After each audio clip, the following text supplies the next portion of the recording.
Assalamualaikum and a very good evening to everyone. Hi. Yay, welcome back to the Zeneration show where we all share and discuss interesting topics twice a month. So do like our page so that you won't miss our future episodes. I see that we have quite an audience here. Yeah. Yep. All right, that's really cool. All right, now welcome guys, for those of you guys who are like first time joining us, welcome. This is our third episode, all right, and we have the first and second episode. If you guys are wondering what happened to the first and second episode, it's on our Facebook page and you can watch it right after this live show, no problem at all right. So okay, here's what's happening. All right, for those of you guys who just joined this episode, this is a platform, or this is an episode or a show where we will discuss and share various topics of interest. Right, on the first episode we have talked about the unemployment in Malaysia. The second episode we discuss on path to take. Either you want to go for entrepreneurship or you want to go for the employment path, which and highlight the increase on the unemployment rate in Malaysia. All right. If any of you guys, right, for example, the audience we have tonight, if any of you guys would like to join us on screen as a special guest in our future episodes, you are more than welcome. All right. Or you would like to know more on a business building side of our agency, or you are unemployed at the moment and would like to come and have a feel of, or whichever it is, right, feel free to click on the link on the description below. We will contact you as soon as possible. All right, there's a we will post the link on the comment section as well. Hi John, welcome. Yeah. And feel free to type on the comment section as well. Make it lively, much more lively on the comment section as well. And you can even put on suggestions on topics we can discuss for the future episodes. So it will be much more engaging that way, and it's much more interesting. So feel free to make some noise on the comment section. Yeah. So right now, let's say you are employed now. Congratulations, you are employed. Finally, you are fresh graduate and you are employed now. Right, that's cool. With the situation we have at the moment, it's quite hard to get employed, but luckily you manage it. And maybe it's hard work. No one can say. Hi Joy, welcome. All right, so now you are employed. What would happen then? What would happen if in the event that when you finally get this job, this tough market now, you finally get the job, touch wood, you got diagnosed with critical illness, for example, stroke, right? So it can happen. Penyakit tak kenal orang, penyakit tak kenal manusia, dia tak kenal usia juga. So macam mana pun we need to be prepared for what happened. Hi Andrew, hi Nabila, welcome. All right, so thank you very much. Today gonna be a very interesting topic because I said it just now. If in the event you are employed now, after susah payah dapat kerja semua tu kan, tiba-tiba kena penyakit kritikal, tak mustahil, tapi tiba-tiba kena, apa jadi macam tu? So that is the topic for today's episode. Zeneration Show episode 3, the reality of critical illness. Joining us tonight is a special guest who was diagnosed with a critical illness in his early 20s, right? Early 20s, and survived. Yes, right. Giving us laugh with his lame jokes and one-liners. Please welcome James Su. Hey Hafiz, hi everyone. Thanks for having me on the show. Yeah, welcome to the show. All right. Okay, James. Yeah, this is your this will be your first time on the show on the front end side of the, right? Yes, correct. So in the past 2 shows, in fact, for all our shows, I've been the tech person behind the scenes. So I help to manage all the, basically I'm like virtual stage manager, but today it's my turn to be in front of the camera. Just want to say hi to a few people. Hi, Joy, and also Andrew. Hi, Andrew. Yeah, Hi. and also today also have my parents actually watching, and also my friends as well. So hi, mom. Hi, dad. Hi, uncle. Hi, auntie. Yeah. So we need to make this like really, really great sharing session where yeah like the title of this video, the title of this sharing, the reality of critical illness. So, James, I have shared a little bit of your background for your introduction just now, right? So, Yeah. can you please share with us more on what had happened back then? Oh, okay. So I think before that, probably like introduce myself to the Yeah. audience watching. Yeah. Yep. So I've actually been part of Zeneration as well as Prudential for 2 years. And in terms of my story, how it happened, this happened 10 years ago. So I'm now 30. And this happened when I was 20 years old. I was diagnosed with this illness called severe aplastic anemia, right? This is the how it's spelled, which so this illness is actually a type of bone marrow failure where it's unable to produce any blood cells such as red blood cells, white blood cells, and platelets. And if left untreated, then it can be fatal. Wow. Okay. Okay. What is the name of the critical illness again? Oh, it's on the screen right now. So severe Oh aplastic yeah, anemia. right. Sorry, I was looking at this Yes. camera. Okay, right. So severe aplastic anemia. Okay, Yeah. right. So it's regarding blood, is it? Yeah. So What? it's actually a rare type of blood disorder. Okay, okay. All right. So you are diagnosed at the age of 20, all right? Yeah. And since it's related to blood, how did you know about like yeah? How did you know when it happened? Okay, so at that time I was actually going through a run. So most of my friends and family would know like I like going for a long distance run.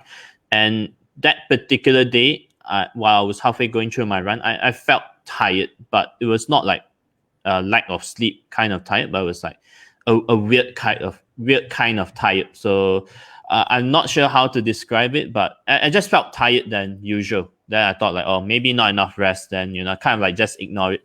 But over the next few days and weeks as well, then I started discovering the symptoms of this particular illness.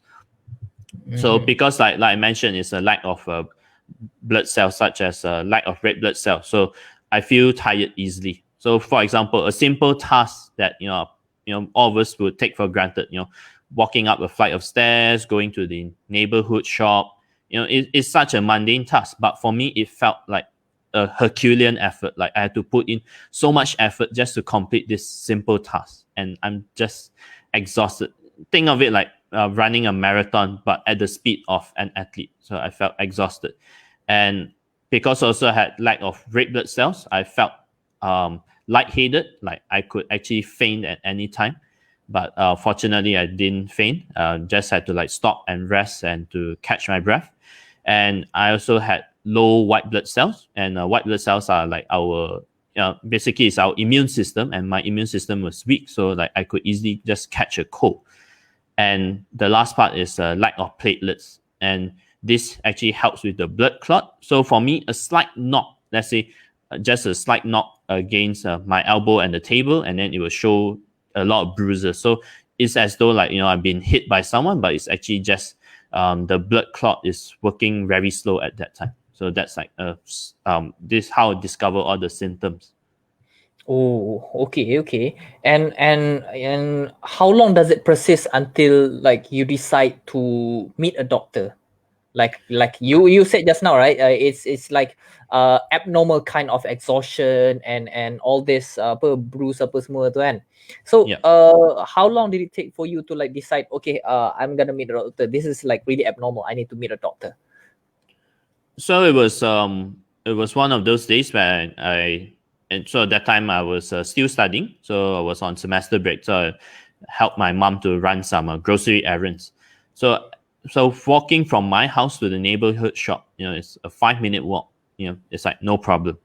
But that whole journey felt like like as though like I'm going to like that Lord of the Rings, that kind of long distance journey. Uh-huh.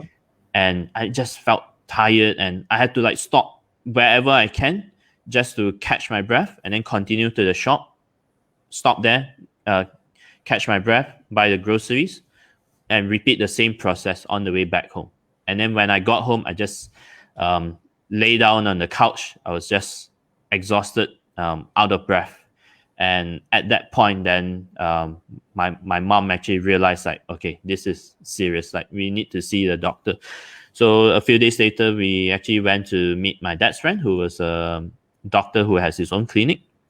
And we did a blood test to check how severe is this. And when the results came out, all my blood counts were at critical level. Like, it's it's like really a red flag saying like, yeah, I really have to go and see a specialist. And from there, then I went to see a specialist at Simon Darby Medical Center. So when I was referred to see a hematologist, who's actually a doctor specializing in blood disorders. And we did more tests as well to figure out what type of illness is this. And by the end of all the tests, then the doctor actually broke it down to me and my parents, so that I was diagnosed with one of a few different kind of blood disorders, but it was high chance that it was aplastic anemia, or in this case, the severe form of aplastic anemia. Oh, wow. So like when you are referred from the first doctor to the specialist, right?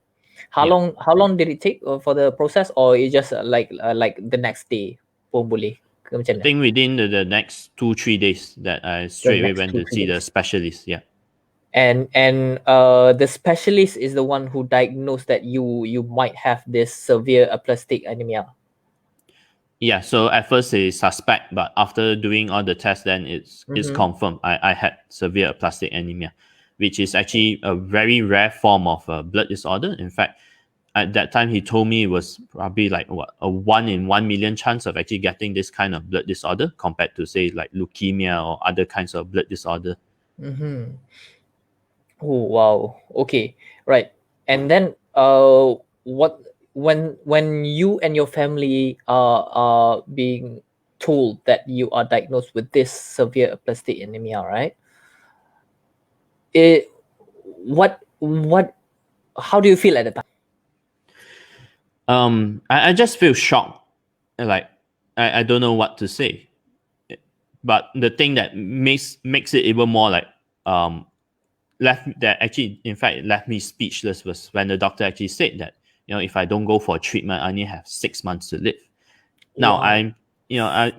I know, right? It's like I'm only at the start of my 20s. I still have a long way to go to achieve everything in life. To have a career, have a family, and suddenly my world just came crashing down. Like, I just thought like, wow, the thought of death, at that point was like, before that was like, oh yeah, death is like so far away. I'm young, I'm healthy, nothing's going to happen to me. And next thing you know, my world turned 180. And yeah, that's really like the reality, because you don't know when it will strike, and it does not discriminate you based on age or gender. If it happens when it happens.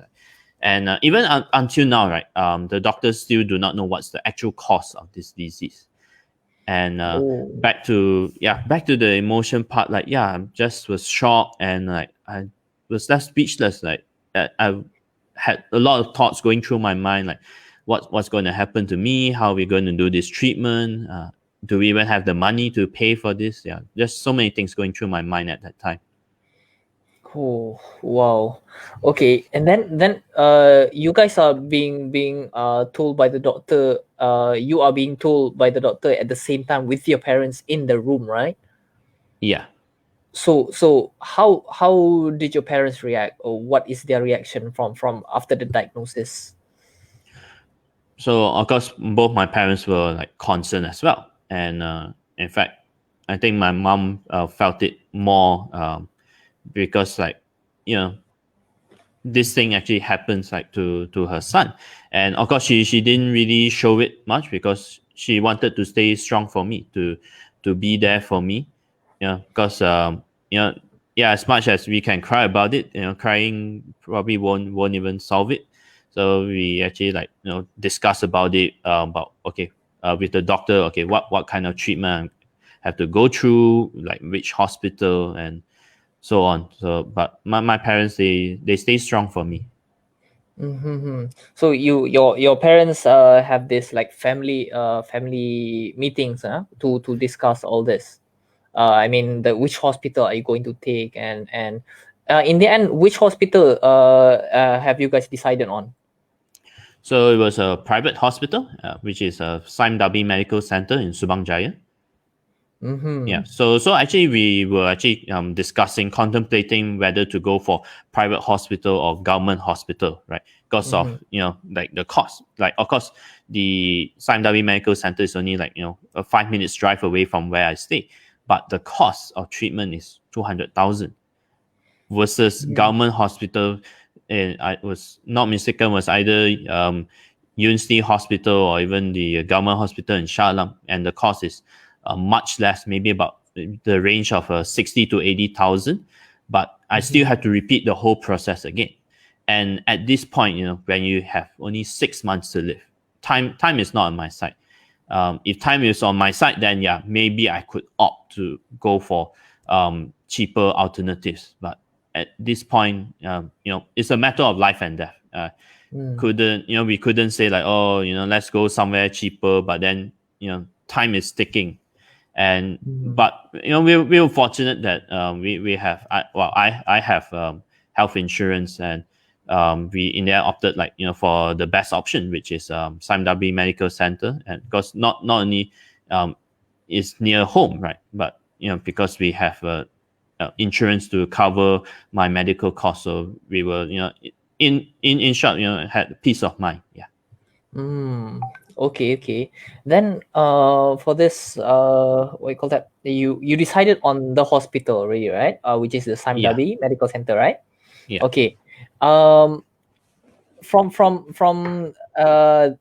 diagnosis until deciding the hospital, are you in the right mindset at the time? I mean, why by right mindset is that have you fallen into depression at the time? How do you take the how long did it take for you to coming back up to like, okay, let's go for the treatment? Because I'm pretty sure at 20 years old you will never think about contracting or diagnosed with a critical illness, and suddenly this happened. If it happened to me, I will fall into really depressed state. So how about you? Yeah, I mean, like I didn't really fall into depression. I mean, I was sad, and but not. I mean, I was sad, but not until the level of depression, because I had my family to support me, and I really thank my parents, for giving me their emotional, moral support. And we talk things out. We discuss like, okay, what's the best alternative? Discuss with the doctor. And I think it's important to have all this mental as well as emotional support from your family members, your close friends. Basically, you have a circle that they will support you all the way to recovery. Oh, that's really good. Okay, now then at the 𝗭𝐿 Medical Center, what kind of treatment do you have to go through for you to recover? So what the doctor actually suggests was for me to go for stem cell transplant. Now, in order for me to go for a stem cell transplant, I had to actually find a donor among my siblings, and I only had one older brother, and the chances of it being a match is 25%. So if it's successful, then we'll go with the stem cell transplant option. However, if it's not successful, that means it's not a match between me and my brother, then we have to go for other alternative treatment. So one of it is called ATG, which is a type of immunosuppression therapy, where you actually have to use white blood cells from either a horse or rabbit in this treatment. But fortunately, I didn't have to go through that option, because it was a match between me and my brother, and we just opt for the stem cell transplant. Oh, okay. All right. So it was a match, right? Yeah. Yeah, okay. All right. And how long does it like macam nak kata dia punya treatment tu berapa lama treatment tu? How long was the treatment? Okay, so the treatment itself, it actually took an hour, but the preparation it took about 3 months. Yeah, about 2 months, because Mm-hmm. they actually have to cultivate the stem cell in my brother, so they have to inject some sort of medication in order to cultivate the stem cell. Once it's Mm-hmm. ready, then they actually extract from my brother. They put into like a small blood bag. All right. Mm-hmm. Then after that, once they say they already have the stem cell, then I was required to admit to the hospital. So during they have to do a lot of preparation at Oh. that time, right? So So before the sorry for interrupting, right? yeah, Before the treatment is ready, I mean the cells need to be cultivated in your brothers, right? yeah. Yeah. So before it is ready, are you in the hospital or are you like at home? So I was what's the at home, situation? but so I was at home, but Uh-huh. temporary while they were cultivating the stem cells, so I had to actually go to the hospital every few days, because Mm-hmm. since now I'm not able to generate my own blood cells, so I have to go to the hospital to actually receive blood transfusion, both red Mm-hmm. blood cells as well as platelets, and repeat this process for about a month. And Mm-hmm. during that time, so apart from doing a blood transfusion, they also have to do like a bone marrow biopsy, which is like inserting a 7-inch needle into my bone marrow to check the condition. Yes, it's painful, and in fact, I was put Oof. under general anesthetic. So basically, I didn't feel anything except the moment I wake up from the bills, then like yeah, I felt the pain, but it was a minor pain, and in fact, I also had to like avoid the sunlight as well. So basically, I felt like a vampire in a way. Oh, okay. It's just that you are a vampire that lacks red blood cell instead of like absorbing other people's red blood cell. So, yeah, so in a way, Yep. I'm taking blood, Yeah, you are kind of. taking other people. Oh, okay. All right. All right. You are Yes, kind of vampire. All yeah. right. Okay. Now, you said for the treatment itself, right? You are hospitalized when they inject the cells into you for the treatment, right? All right, yeah. Okay, starting from that, you are hospitalized. And how long was the duration you are hospitalized? Okay, so I was in the hospital for a month. So because Mm-hmm. they need to do so 14 days before the actual treatment. So they have Mm-hmm. to do all the preparations. So which is like getting ready, and probably I share a photo. Right, let me see. Yep. So this is a Oh. photo of me. Few days before the actual treatment. Yeah, a few days Mm-hmm. before the actual treatment. So they have to put this tube in my neck. It's called a CVT, which is a central venous tube. So instead Mm-hmm. of the nurses having to prick me every few hours just to draw my blood, they just Mm-hmm. have to insert this tube one time, and they Mm-hmm. actually redraw blood, insert medication, and so on and so forth. And before the treatment itself, I actually have to undergo 4 sessions of mild chemotherapy in order to clear out the dead cells. But at the process, also it also clears off the good cell, so I'm left with no immune system. Yeah. Wait, So and wait, I wait, wait, wait. Back yeah a little bit. Mild chemotherapy. You need to go through that. yes, I had to go through mild chemotherapy. Oof. Okay, okay. Oh, how it's not how long. How many times you need to go through the session? Is it just one time? 4 sessions, four Four sessions in sessions total. of mild chemotherapy. Yes. So Wow. now I really like feel what cancer patients are going through, or anyone that has to go through chemotherapy. So I experience what they experience as well, like hair loss, loss of appetite, vomiting. But the nurses were saying like like I managed to only vomit at the end of all 4 sessions. I mean, like by the fourth session, then only I started vomiting instead of vomiting every session, which is quite rare. that I was just so determined to like just go through this in order to, gain a second chance in life. Nice one, brother. All right. So Thank you. wow. Okay, all right. I need to sort out all the information first. All right. Yeah. So since I need to like refresh a little bit. Okay, now Yeah.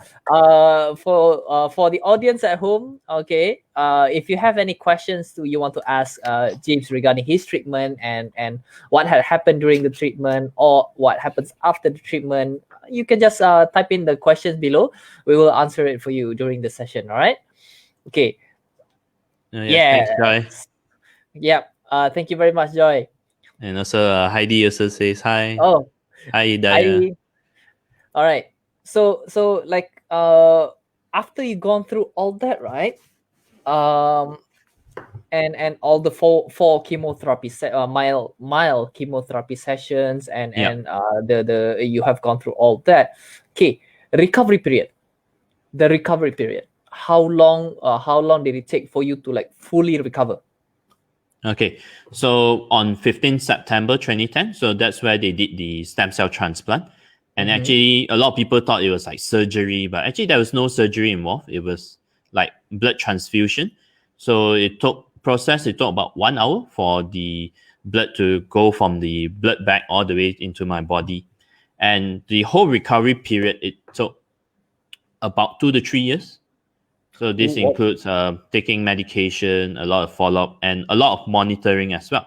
Because for a plastic anemia, there is a chance that it could relapse. And when it relapses, you have to go through the whole process again. And I didn't want that to happen. And fortunately, everything just went smooth sailing, and I recovered within 2 to 3 years. Alhamdulillah. At least you're fully recovered now. Alhamdulillah. That's really good, brother. All right. Yeah. So we see Shakila over thanks, here. Chuck. Yes, thanks, Chuck. Yeah. Oh, thank you very much. He is really very determined now. Okay. All right. Let me sort out a few information over here. Right. Okay. Okay. You are hospitalized for right around 1 month, right? Yeah. For the whole preparation and treatment, and after that you are discharged and recover at home, and for full recovery, until full recovery, it take you around 2 to 3 years, is it?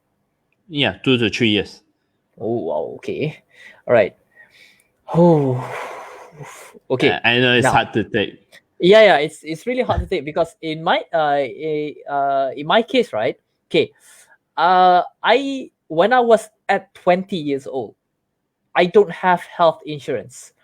If, for example, this thing happened to me, right, I might be gone already because I know my family could not afford for the treatment. And I myself cannot afford the treatment. So it's like, yeah, critical illness at the age of 20 is the last thing I would think in my mind. Because let's face it, who in the age group think about critical illness? Not much. Yes, some of them might think of it, but most of them don't. Most of us don't as well, because at that time we are at the peak of we just come out of teenage year. We are just going into young adult, becoming young adult. 20 years old is like peak of youth lah, boleh kata. Macam correct, kita ada energy banyak semua kan. At the start, it's at the start. At the start of that. And if I'm not mistaken, we have the information on critical illness by age. I think 2018 punya kot. Kita ada kan yang tu? Yeah, this one. So yeah, if you can see over here, the number might differ depending on age, but the reality is that possibility untuk semua age group contracted or diagnosed with critical illness tu still ada. So macam ni age group 20 to 29, right? Which is the age group yang when this had happened to you. The case is still that the number is quite that. This and this is from Prudential Claims Report. So this is numbers is from Prudential punya claims only. It's not from apa KKM yang kata seluruh Malaysia punya tu. This is just Prudential Claims Report.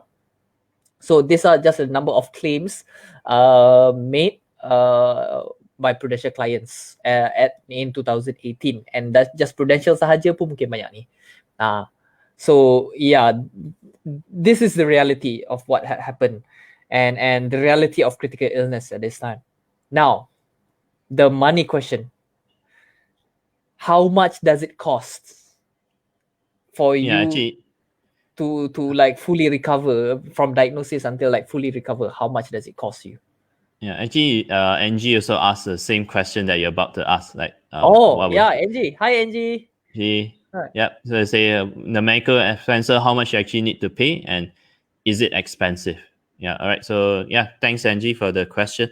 So the total cost just for the treatment alone is at least 200,000. Okay.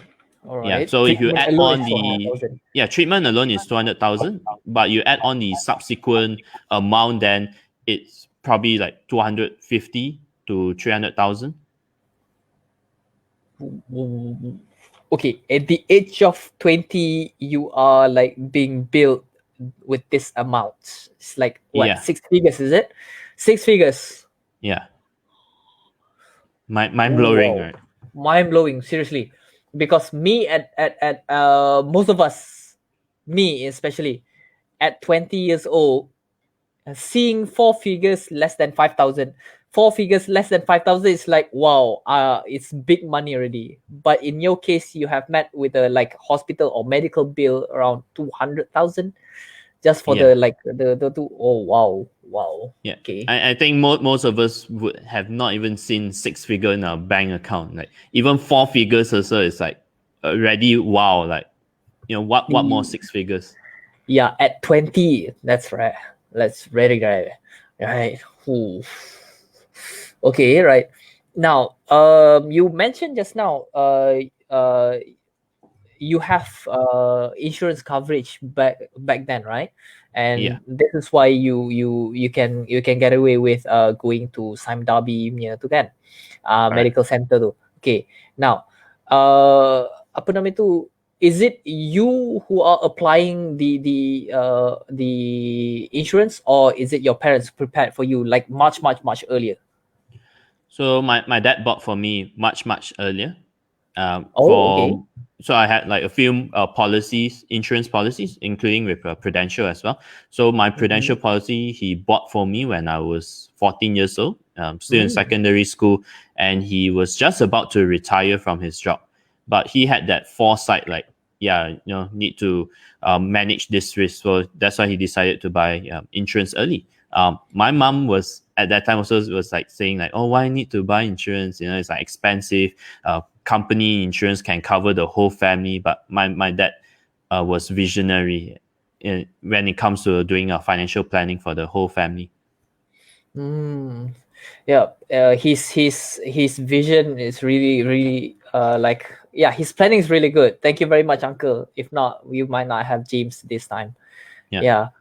And thank you very much for the insurance company as well for providing this protection for us. Okay, now we have more questions. We see Shafiq there. Hi, Shafiq. Hi, Shafiq. Yep. Cost medical apa yang paling banyak during your treatment? Yeah. Paling banyak. The medication because some of this medication is not talking like cheap medication. This medication is actually meant for like patients who go through organ transplant, and this medication is supposed to help the stem cells being adapt into my body, because again it's not created by me, it's from my brother, and we need this medication in order to make sure that the stem cell is accepted by my body. Okay. So the medical I mean the medication lah, ubat-ubat lah yang paling mahal sekali waktu treatment dulu . Yeah, correct. Oh, okay. All right. And I see we have Wei Xiong Gan. Oh, hi Gan. Hi. Hello. Welcome to the show. Yeah. They say, hello, James. Thank you for sharing. It requires a lot of determination and strength to undergo the recovery process that you have been through. In addition, highlighted the importance of financial readiness for any unforeseen circumstances. Yes, Yes. that's true, Gan. Yep. Yeah. Of course, for the illness part, yeah, have to be physically, not just physically tough. I mean, well, I don't have physical strength, so have to be emotionally and spiritually tough. Like, just have to go through, power on until I'm fully recovered. And yeah, it's important to make sure that you're prepared when a rainy day happens. That's why I say sediakan payung sebelum hujan.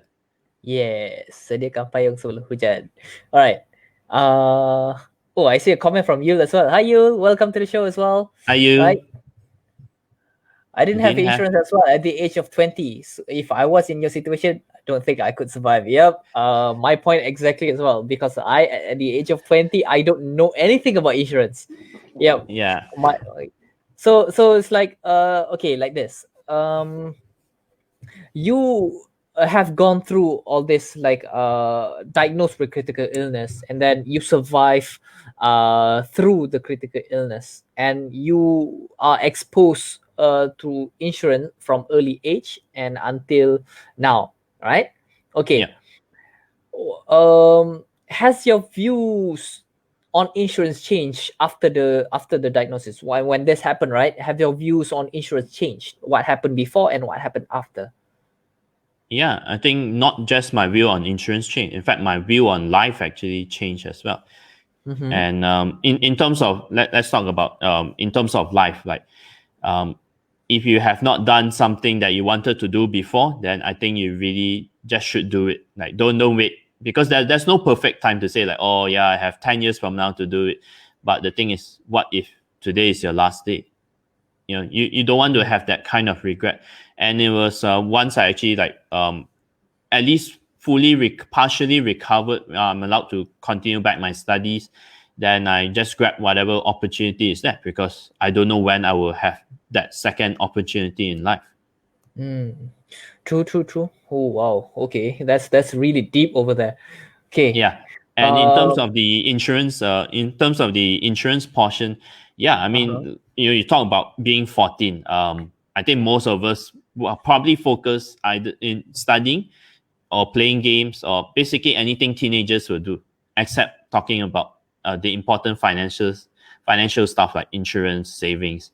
And I think I really wish at that time they would have introduced modules or even classes on financial literacy, because I think that is a very important.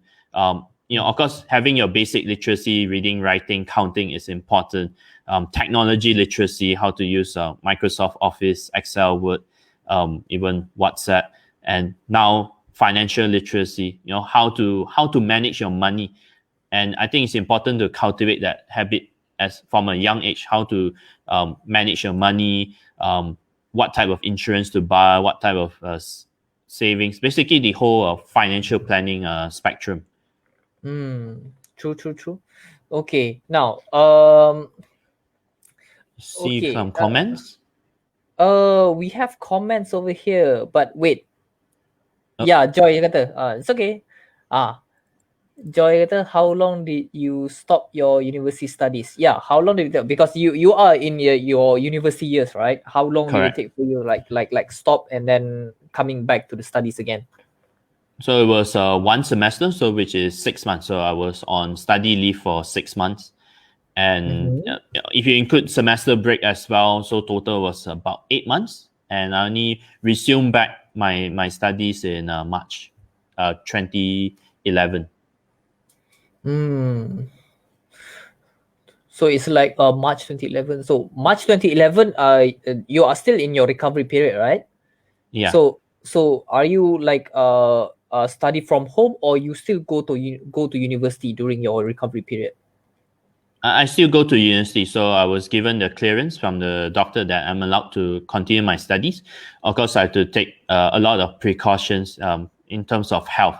So one of it is like I can't eat raw food, or in fact even outside food. Like those mamak stores or those tepi jalan, because my immune system is in the recovery process. So I have to eat like home cooked food, or if not, food that is properly cooked in restaurants. So I have to like be really cautious in which restaurants I go to, what kind of food I eat.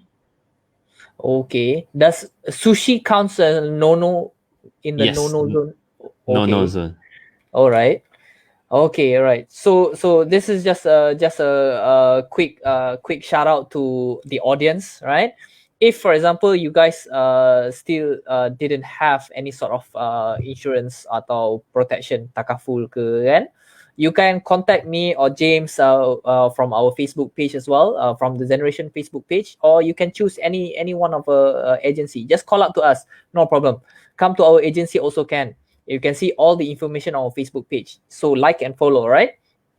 And I see we have a lot of questions. People are really interested in knowing the reality of critical illness. I see over here. You see Right? a comment from Shafiq, right? Mm-hmm. This shows that people out there need protection. Insurance since young. Now parents can take insurance for their child since dalam perut. Really important. Yep. Yeah, We I have mean, prenatal. if you Prenatal is a thing right now. prenatal, correct. Yep. And you over here, you never know how strong you are until being strong is the only choice you have. Yeah, true. That's very deep. You. One thing for sure, James is a strong person. Thank Nice one, you bro. so much, you. Yeah. Right. Let's see, And another one from Diana. Hi, Diana. Welcome to the show. Hi, Diana. After I got a job, though I have company insurance, I still buy my own plan because there's so much company insurance can cover, and also the cover will end once I retire or resign from the company. True. That's really important part where people usually missed out, because like let's get this fact right. You have a job, yes, but you are not married to your job. Okay, once, like for example, like when the pandemic happens and you are being cut away from the job, your insurance protection from the company also being cut away as well. So it is very important for you to have your own protection plan first, and to have your own protection aside from the company, or aside from the company. So Diana, thank you very much. That's really very important points over there. Yeah, I think to add on that is that, you know, maybe during my parents' era, they work for one company for the rest of their life, as compared to our generation, like every maybe 3 to 4 years, they will switch company because, you know, they get a better offer. And so to say that, you know, you to depend on company insurance alone is it's a risk on its own. So which is why it's still important to still get your own personal insurance. You know, probably start at if you can't afford it, you know, start at a very affordable cost, and then later on when you have you get promoted, you get more money, then you can upgrade your plan later on. Yep, true. Yeah. Okay, now since we are talking about you kata sakit tidak mengenal. We talk about this. Macam James kan kena penyakit kritikal waktu umur 20. 20 is still young but still get critical illness. So they don't apa orang panggil, discriminate. Yes. Right. So since we talk about all this insurance and protection, takaful and insurance, all this protection, right? But some people like myself previously, we are really confused regarding insurance, right? Because in an insurance product, like one policy, right, they have medical card and critical illness coverage. So some people said dah ada medical card tu tak perlu nak ambil critical illness, right? It's the same what. So can you elaborate more on this, please? Yeah, so I agree. There's like that misconception that medical card and critical illness insurance is the same. So let me break it down. So medical card actually covers you when you are in the hospital. So your room and board, your doctor's visit, surgery costs. So all this is covered under the medical card. But the question is what happens when you're discharged from the hospital? You know, you can't be staying in the hospital forever because the cost of staying in the hospital is very expensive. And the moment you're out, you know, depending on the severity of your condition. Of course, most of the time, if it's a critical illness, you are not fit to go back to work. And at times you may even lose your job because of that, because the employer or the company doesn't want to take the risk of retaining an employee who is critically ill. And this is where critical illness comes in, right? So what it does is that it pays out a lump sum amount, and this lump sum amount you can do a lot of things with it. For example, go for alternative treatment. Maybe Western medicine cannot cure this, or maybe they lack the expertise. You want to go to Singapore or Thailand to do the treatment, or you want to do take up traditional Chinese medicine. And apart from the medication part, the lump sum amount can be used to cover your expenses, because now you are no longer working, which means you're also no longer receiving any income. So this actually helps to cover the cost while you are in the recovery process. And there's a rule of thumb where you need to get your critical illness coverage should be at least 5 times of your annual income, because that is the duration of how long a person actually takes to recover before that person actually can continue their daily life. Yeah, I think from the rule of thumb also can like applies to your story as well, with your sharing just now, because your experience just now, for you to fully recover from diagnosis is less than 5 years, but it definitely took 2 to 3 years for you to fully recover, right? Yeah, so the rule of thumb still stands on that. So at that time you are a student, right? Yeah, I was still a student, so obviously I didn't have any income at that time. And my parents, my dad in particular just retired from his job. So he decided to take up insurance in order to cover the cost. So at that time, I remember he paid about 200 a month for my monthly premium. So in a year is 2004. And 2004 multiplied by 6 years, it's 14,000.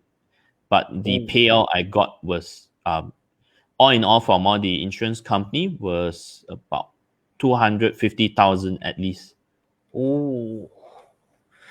Okay, So right. so you can see like it's worth Yeah, paying the it's premium. worth paying that. Yeah. And in the event that, let's say for example, your parent says that, okay, insurance is too expensive lah, we don't need that, and we have the saving, we have the enough saving apa semua tu, no worries, we can cover you if anything happens, bam, and then this happened, what would your parents do at that time? I mean, they will find whatever ways, because I think any parent, if they see their child suffering, they will do anything and everything to make sure they're all right. And I'm on, they probably would, I don't know, go and borrow money, sell off some of the things we have at home, ask relatives, friends to contribute some money. But of course we didn't have to go through that because of the insurance policy. But I think generally that is what they'll do. Borrow money, seek help. Sell off whatever assets, properties. Sell off everything in order to cover the cost of treatment. And in that event, right, maybe whatever your parents savings, like let's say for example their retirement money, pension ke semua tu, mesti dia orang akan guna for your treatment if you don't have any sort of protection, right? Yes. So actually there was a part where, like after I joined this industry, so I actually met up with my agent, and he actually told me the other side of the story that I actually did not get from my dad, which is that the reason why he actually got me insurance, because in the event that I fall sick and there's no insurance, he actually would have to use up his retirement money that, after working for over 40 years, all these hard-earned save money is now being used to pay for my treatment. Of course, not that he wouldn't do so, because I think any parent would sacrifice everything for their child. But of course, why spend all your retirement money? Instead of spending all your retirement money, you have a special account to cover all these different types of risks. Yeah, as a child, I don't want my parents to use all their money just to for my medical. Yeah, of course they will, they might do it, or they will do it, and but we don't want their hard-earned money just for the treatment, just be used for this treatment. and let's say your situation happens to me at the time. I don't have any insurance, I don't have any health protection from insurance or whatnot, and if it happens to me and my parents need to sell off all our homes, all their assets, just to cover my medical expenses, right? And let's say in the event that I manage to recover, my parents and us as a family, we might not have anything left for us to survive, right? So by that time we might be in a like financial crisis where we need to ask help from our family and friends to just survive. That would not be ideal, and I think that's the reason why insurance company offers policy like Prudential. We offer insurance policy, health medical card, critical illness protection, to help these families to cover their financial losses in the event that something happens, right? Yep, definitely agree with you on that. And of course, if you have the money, and in fact, you can choose whatever treatment that you want to go to hospital. And because think of it like there's this like golden rule or golden purpose in life insurance where it's important to have this critical illness. And when you have this lump sum of money, it's in a way like ammunition. You know, you are able to choose the best weapons, which in this case, the best medication, the best doctors. But if you don't have it, then it's very difficult to win against the war with this disease. But yeah, I'm like I say, I'm like really fortunate that we have this money to see like the best doctors, and really thankful to the doctors and nurses at 𝐶𝐬 Medical Center for helping me get back to full health. Yeah. Ooh, that's okay. Oh wow. Tonight's topic is really like heartfelt, emotionally touched, because like, let's face it, 20 years old, diagnosed with a critical illness, now survived, and uh now, yes, of course, he is healthy now, yeah. You can, as you can see, but back then, you can see from the picture, that young guy over there in the picture just now is being diagnosed with critical illness, and being told that if the you got like 6 months, is it 6 months to live? 6 months to live. That's right. Yeah, 6 months to live. And that kind of reality, hearing a 20-year-old, is almost similar to like being hit by a truck. Oh wow, okay. Shafiq saying over there in the comment section, top up critical illness coverage. Yeah, feel free. Yeah, for those of you guys, like I said previously, if you guys in the audience, if you guys are not covered, or you want to know more regarding insurance or takaful, you want to or if you have already, you want to top up more, you can contact us on Zeneration page, either me, Hafiz, or James, or anyone in the Zeneration page. You can contact anytime. The chat box is already there. All right. Okay. Now, some of you might want to add on. Yeah, sorry to interrupt, Hafiz. I just want to add on, like Hafiz was like saying top up critical illness coverage. So actually, there's one part where I was actually so I actually my dad bought my policy back in 2004, and 6 years. So about few months prior to my illness, we actually were going through a policy review to upgrade my medical card. So because at that time it was the old series, and you have annual limit and lifetime limit at that time. So I think another important point is that it's important to do a policy review from time to time. Of course, sometimes you hear, especially we talk to our clients, or we hear people saying, policy review, or I have enough, or like you're trying to sell me something. But the reason why I do policy review is to make sure that what you have is sufficient, not just for now, but maybe 5 to 10 years down the road, because you never know when tragedy will strike. And I was lucky that we managed to get through we managed to do the upgrade at that time. And I mean, my agent helped to appeal with at that time, the CEO of Prudential, to in order to appeal and allow me to upgrade my medical card. And we were fortunate that the process to upgrade was successful. So I think, of course, now I cannot buy any more medical insurance. So if you're still healthy, you're still young, do go and upgrade your coverage, do a policy review, make sure that what you have right now is not just sufficient for today, but it's also sufficient for at least 5 to 10 years down the road. Because maybe the policy you have right now is suitable for your current lifestyle. Maybe you're single, but maybe 5 years down the road, you decide to get married, to have kids, and your lifestyle and your risk has changed completely. So that's why I really emphasize that, do a policy review. Talk to your agent, or in fact, talk to us. True. So for those of you guys in the audience and for viewers, right? If you have any questions, anything that yang meragukan lah, yang macam apa nak tahu berkenaan dengan takaful, insurance, what is 𝐻IPAA? You might heard about 𝐻IPAA and everything, right? You can refer to us on our Facebook page. You can contact us. We are always available. No worries over there. Just type in there. We will reply as soon as possible. And if, for example, you are interested in joining us as the insurance in insurance industry, joining us in insurance industry, or you just want to come into our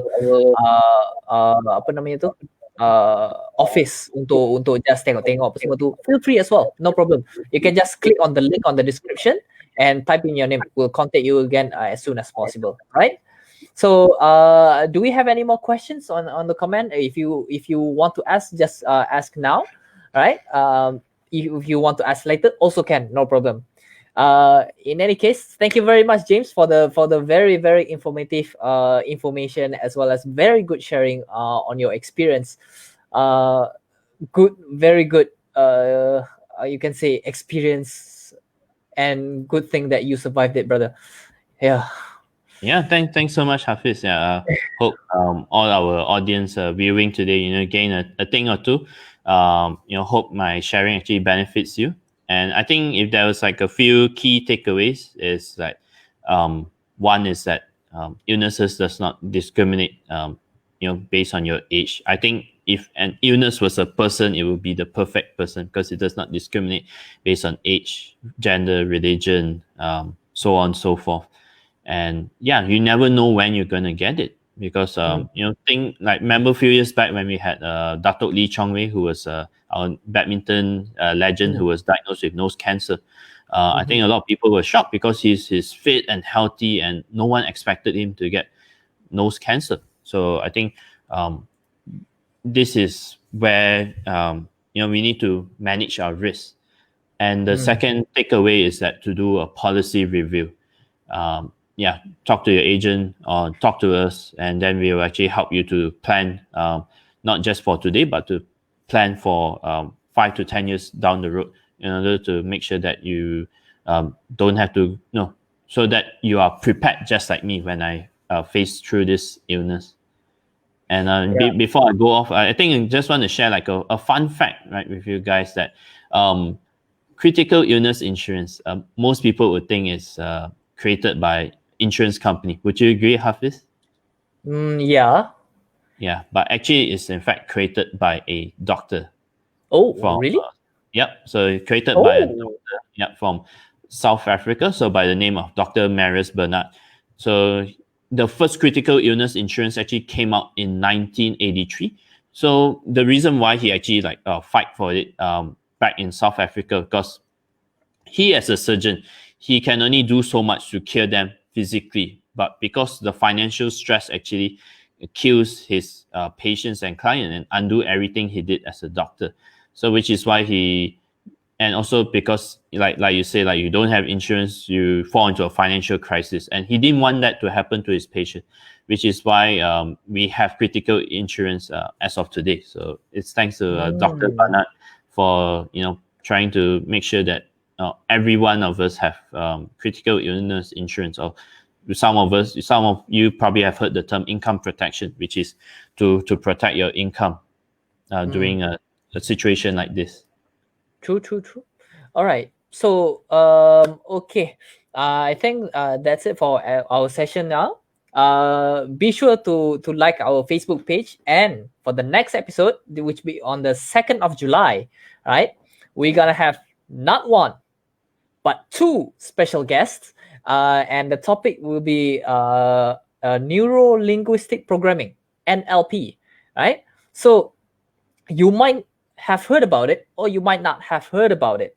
What is it about? Be sure to tune in. All right. So don't miss the next episode. It's gonna be a really fun sharing. All right. All right.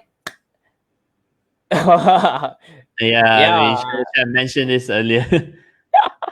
All right. So thank you very much, Shafi, as well. Thank you very much, Thanks, Diana. Thank you, Shafi. everyone, for joining this stream. Thanks, Joining Diana. this live. Thank you again, James, for joining us and sharing your heartfelt experience. And thank you very much, Uncle and Auntie Sue, as well, for joining us with the session and your protection that you have prepared for James. If not, we might not have James today, right? So thank you very much, and be sure to click on the link below if you are interested in joining us. See you next week. See you next episode. Yeah. Thanks, Hafiz. Thanks, everyone. Bye. All right. Bye-bye.